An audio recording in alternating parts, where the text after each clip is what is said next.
फिर मुझे यह वरदान दीजिए कि मुझे महादेव के पुत्र के अलावा कोई न मार सके। महादेव का पुत्र?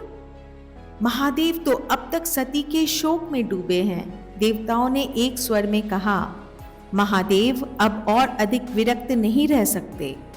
उन्हें विवाह करना होगा और एक संतान भी उत्पन्न करनी होगी जो तारक का काल बनेगी। परंतु आदिशक्ति का पुनर्जन्म हो चुका है। पुनर्जन्म? हाँ, सती का पुनर्जन्म हो चुका है और वह फिर से शिव को पाने के लिए तप कर रही हैं।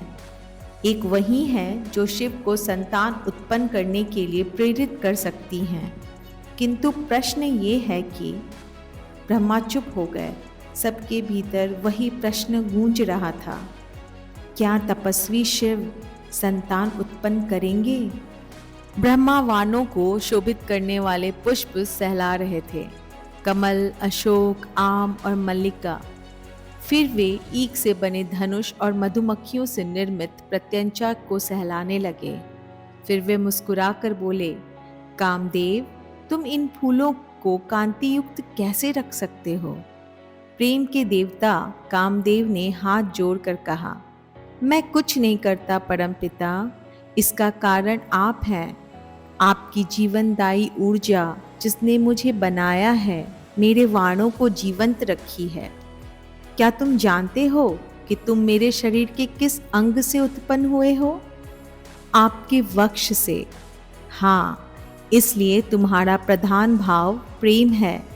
तुम मेरे हृदय से प्रकट हुए हो ताकि तुम दूसरों के हृदय में प्रवेश कर सको। यही मेरे लिए सर्वोच्च आनंद है। मेरे धनुष की झनकार, प्रेम की प्रथम बहार, जब मेरा बाण किसी को घायल करता है, वह भावना उस व्यक्ति के भीतर फूल की पंखुड़ियों की तरह उभरती है। वह उसे मिलन की ओर ले जाती है, जहाँ से नई सृष्टि का उदय होता है। और जब भी ऐसा होता है, मैं आप यानी परमपिता बन जाता हूँ। मैं ब्रह्मा हो जाता हूँ। तुम्हें यह कार्य फिर से करना होगा। मुझे प्रसन्नता होगी, किंतु मेरा लक्ष्य कौन है? मेरे वाण किसी के भी हृदय को बींध सकते हैं। क्या ये वाण महादेव के हृदय को बींध सकेंगे? कामदेव घबरा गए। उनका चेहरा मुरझाने लगा, गला सूख गया। वह सती की मृत्यु और शिव की पीड़ा के बारे में कहने लगे, परमपिता, महादेव ने आपको कामुकता प्रदर्शन करने के लिए दंडित किया था। अब आप उन्हीं के भीतर काम का संचार करना चाहते हैं। ब्रह्मा ने कामदेव को तारक को मिले वरदान और आदिशक्ति के पुनर्जन्म के बारे में बताया। आदिशक्ति का पुनर्जन्म हो चुका है। हे काम, वे 3 बहनें थीं। पहली बहन कुटिला बहुत अहंकारी थी, तो मैंने उसे नदी बन जाने का शाप दिया। दूसरी रागिनी अत्यंत दुर्बल थी, इसलिए उसे संध्या बन जाने का शाप दिया। परंतु तीसरी बहन आदिशक्ति का अवतार है। उनका नाम क्या है? पार्वती। ब्रह्मा ने दूर किसी स्थान की ओर संकेत करते हुए कहा, वे महादेव के ध्यान में लीन हैं। काम, केवल तुम ही महादेव को ध्यान से बाहर ला सकते हो। तुम्हें उनके भीतर वासना का संचार करना होगा। उनके मन में पुनः प्रेम जगाना होगा। कुछ समय पहले ही पार्वती ने शिव की भक्ति और तपस्या आरंभ की थी। हिमालय राज हिमवंत और उनकी पत्नी मैना से जन्मी राजकुमारी पार्वती उन्हें पीछे छोड़ आई थीं। उनके माता पिता उनकी बहनों के लिए शोक करते थे, जिन्हें ब्रह्मा ने शाप दिया था। मैना ने पार्वती से रुकने की विनती की, लेकिन उन्होंने माँ को अपने जन्म से जुड़ी भविष्यवाणी याद दिला दी। क्या आप भूल गई हैं नारद मुनि ने मेरी जन्म कुंडली देखकर क्या कहा था? उन्होंने कहा था कि मेरा जन्म शिव की पत्नी बनकर उन्हीं में विलीन हो जाने के लिए हुआ है। मैं बचपन से कैलाश पर्वत पर महादेव के साथ रहने का स्वप्न देखती आई हूँ। शिव ही मेरी नियति है और मुझे उसी मार्ग पर रहना है। आप शोक मत कीजिए माँ, मुझे आशीर्वाद दीजिए, मैं अपने अस्तित्व का अर्थ जान सकूं। हिमालय पर्वत पर जाकर पार्वती ने शिव की उपासना आरंभ कर दी। कामदेव उनकी ओर देख रहे थे। तभी उनकी दृष्टि महादेव पर पड़ी, जिसे देखकर कामदेव भयभीत हो गए। वह महायोगी ध्यान की मुद्रा में स्थिर बैठे थे। उनकी आंखें बंद थीं, बाहें तनी हुई थीं, रीढ़ बिल्कुल सीधी।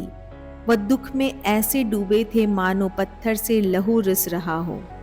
कामदेव भय से कांपने लगे। उनकी उंगलियां बाण उठा नहीं पा रही थीं, किंतु ब्रह्मा के शब्द कामदेव का हाथ पकड़कर धनुष की ओर प्रत्यंचा चढ़ा रहे थे।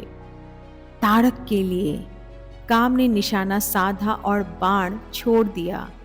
बाण जैसे ही शिव की ओर बढ़ा, मधुमक्खियां गुंजार करने लगी और पक्षी गुनगुनाने लगे। सुगंधित बयार महादेव के केश सहलाने लगी। उसने महादेव के नथनों से प्रवेश करके इंद्रियों को सिक्त कर दिया। कामदेव के प्रभाव से वसंत प्रकट हो गया, मिलन की ऋतु, प्रकृति में संभोग का समय। कामदेव का वाण भगवान शिव के हृदय में उतर गया। उसके 4 पुष्प शिव के चट्टान जैसे दृढ़ मन में जड़े जमाने का प्रयास करने लगे। वे उनसे भीतर प्रेम जगाने का प्रयत्न कर रहे थे, संताप के ढेर में भाव उत्पन्न करना चाह रहे थे। शिव कुपित हो गए। उन्होंने अपने नेत्र खोल दिए। फिर उन्होंने तीसरा नेत्र भी खोल दिया। उनके तीसरे नेत्र से नारकीय ज्वाला निकली, जिसने कामदेव को भस्म कर दिया। सारे पक्षी और फूल जल गए। ब्रह्मांड थर्रा उठा। कामदेव का वाण नष्ट हो गया। उसने शिव में उत्तेजना को न जगाकर विस्फोट उत्पन्न कर दिया था। कैलाशनाथ अत्यंत क्रोधित थे। आग की लपटों ने वसंत को झुलसा दिया। भोग के वाण ने शिव के योग में बाधा डाली थी और उनकी ज्वाला अब कामदेव के रोम रोम को जला रही थी। यह आपने क्या कर डाला? ब्रह्मा विलाप करने लगे। वे दौड़ते हुए शिव के पास आए। अन्य देवता भी प्रकट हो गए और कामदेव के भीषण अंत पर शोक मनाने लगे। उन्होंने शिव को तारक और उसे मिले वरदान के बारे में बताया, जो समस्त ब्रह्मांड के लिए संकट बन गया था।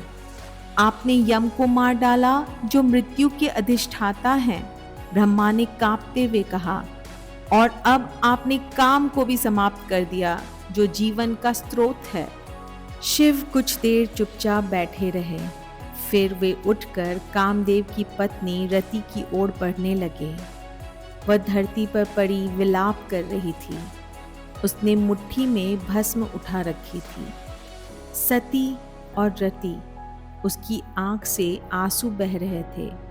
ऐसा प्रतीत होता है कि अग्नि को हम दोनों पसंद हैं। सती ने आत्मदाह किया था, अब रति को जलना पड़ रहा है।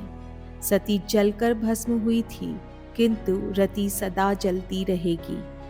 नहीं, शिव ने उसके शीर्ष को स्पर्श किया।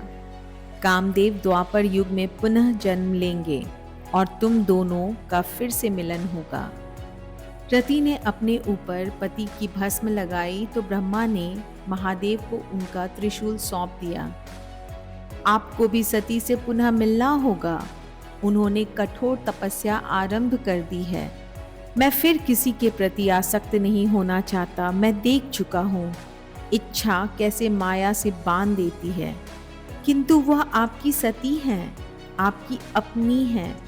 उन्होंने आपसे कभी अलग न होने के लिए ही पुनर्जन्म लिया है। आपने मुझे सृष्टि की रचना का मंत्र दिया था और अब आपकी संतान ही इसकी रक्षा कर सकती है। शिव और शक्ति का यह मिलन चिरस्थायी है। कृपया इसे होने दें।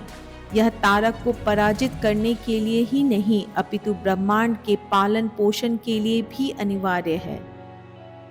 अभी नहीं, अभी नहीं। शिव पार्वती को देखने लगे। वे देख रहे थे किस प्रकार वे बर्फीले शिखर पर तपस्या कर रही थी, कैसे वह हर रात बर्फ में जम जाती और सुबह फिर सामान्य हो जाती थी।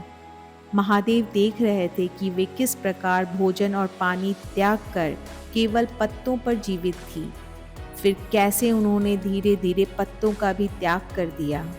कैसे पार्वती केवल शिव के नाम के बल पर निर्वाह कर रही थी, कैसे उनकी देह ढल रही थी, परंतु उनका प्रेम उन्हें बल दे रहा था।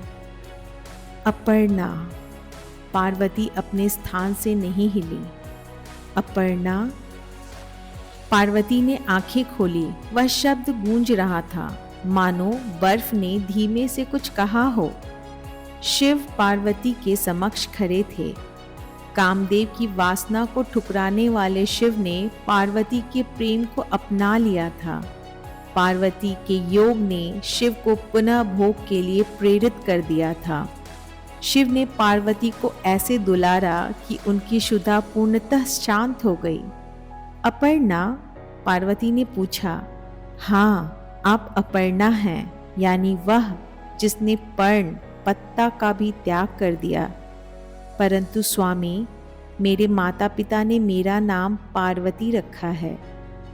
पार्वती, सती, अपर्णा, उमा। शिव ने उन्हें गले लगा लिया। यह सब आप हैं और यह सब मेरी हैं। पार्वती और महादेव एक हो गए थे। शिव और शक्ति का पुनर्मिलन हो गया था। पार्वती की मां मैना ने वर को प्रवेश करते देख विवाह रोक देने की धमकी दी। शिव अपने 3 नेत्र, 5 मुख और असंख्य भुजाओं के साथ प्रकट हुए थे।